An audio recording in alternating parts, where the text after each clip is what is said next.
నేను ఎందుకు మాట్లాడతాను, ఎవరన్నా సరే అమిత్ షా గారు ఎలాంటి వ్యక్తి? దిగ్విజయంగా 3 సార్లు భారతీయ జనతా పార్టీని అన్ని రాష్ట్రాలు, దాదాపు అన్ని రాష్ట్రాల్లో బోణీ లేని చోట బోణీలు ఖాతాలు తెరిపించి, తమిళనాడు లాంటి చోట ఒక్కొక్క కొట్టలేని ఎల్లలేని రాష్ట్రాలని కొట్టి చూపించి, కేరళ లాంటి చోట toughest home minister after Shri Sardar Vallabhbhai Patel, Shri Amit Shah most toughest one. But నిజంగా ఆయన నేను చాలా దగ్గరగా చూశాను. నేను ఆయనకి నేను ఏదో చెప్పానంట, ఆయన నన్ను తిట్టారంట. ఇది వీరు విన్నారంట.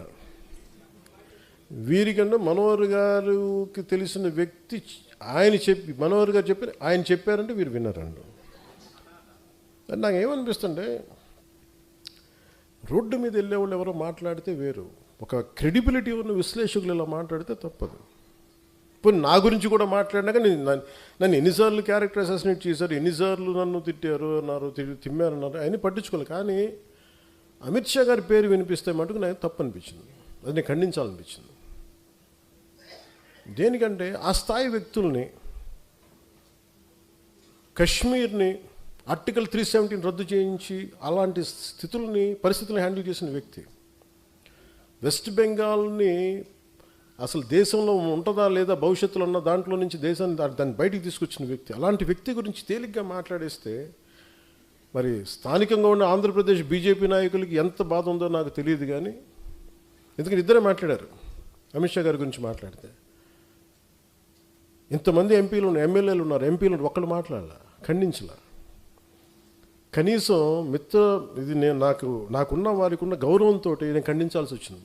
దానికి మీరు స్పందించారు బీజేపీ కంటే, దానికి చాలా మీ అందరికీ మనస్ఫూర్తిగా నా ధన్యవాదాలు తెలియజేసుకున్నాను.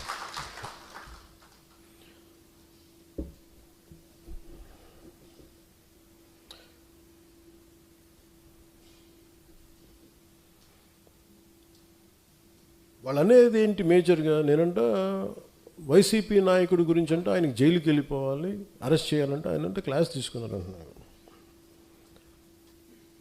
మీరు చెప్పండి, నిజంగా ఒక క్రైమ్ చేసిన వాడిని నేను చెప్పాలా?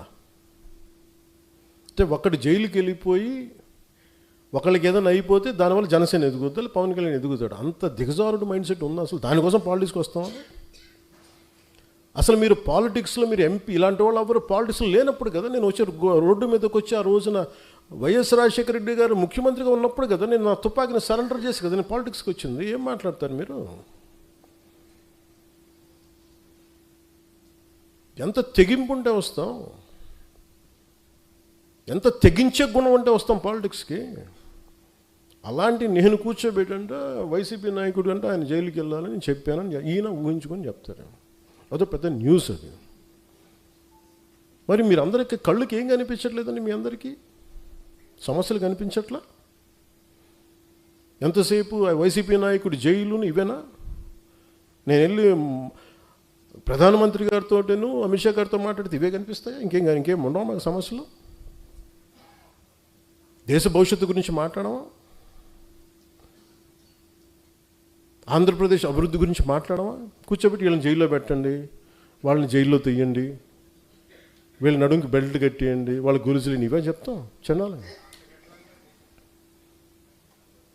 ఆయన వాళ్ళకి చెప్పాలా? వ్యవస్థకి నేను చెప్పాలా?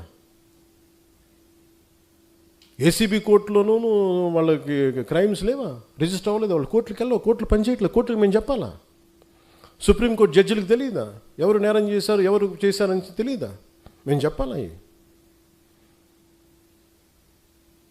ఇది నన్ను ఇన్సల్ట్ చేయడం కాదు, అమిత్ షా గారిని ఇన్సల్ట్ చేయడం కాదు, వ్యవస్థ.